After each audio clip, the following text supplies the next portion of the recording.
নারচাট ফ্লেভার্সের হেসেলে আজ বানাবো নলেন গুড়ের পায়েস।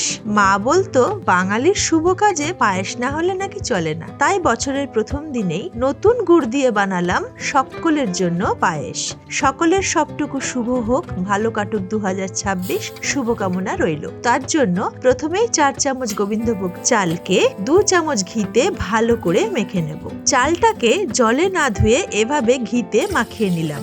আর 500 ml ফুল ফ্যাট দুধে বড় চামচের 2 চামচের চাল, মানে 1 লিটার দুধে আমি টোটাল 4 চামচ গোবিন্দভোগ চাল এখানে ব্যবহার করেছি। এবার 1 লিটার ফুল ফ্যাট দুধকে জল ছাড়া ফুটিয়ে অর্ধেকটা অন্য বাটিতে রেখে দেব, আর বাকি দুধে দেব ঘি মাখানো চাল। সমস্ত রান্নাটি হবে লো ফ্লেমে।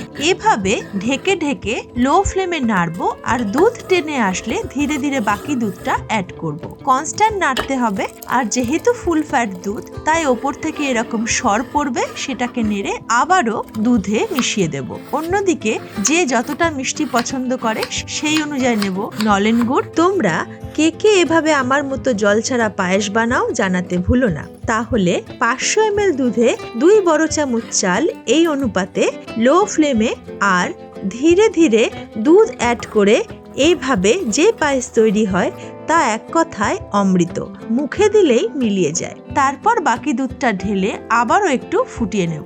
এবার তাতে দেব 2 থেকে 3টে থেতো করা এলাচ। চাল পুরোপুরি সেদ্ধ হয়ে গেলেই অ্যাড করব গুড়। গুড় গলে যাওয়া পর্যন্ত নাড়তে হবে। যে যেরকম ঘন পছন্দ করে সেই অনুযায়ী ফুটিয়ে নেবে।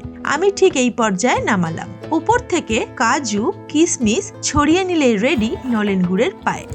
তবে এভাবে জল ছাড়া পায়েসের স্বাদ এক কথায় অমৃত, সেখানে কাজু কিশমিশ না দিলেও চলে।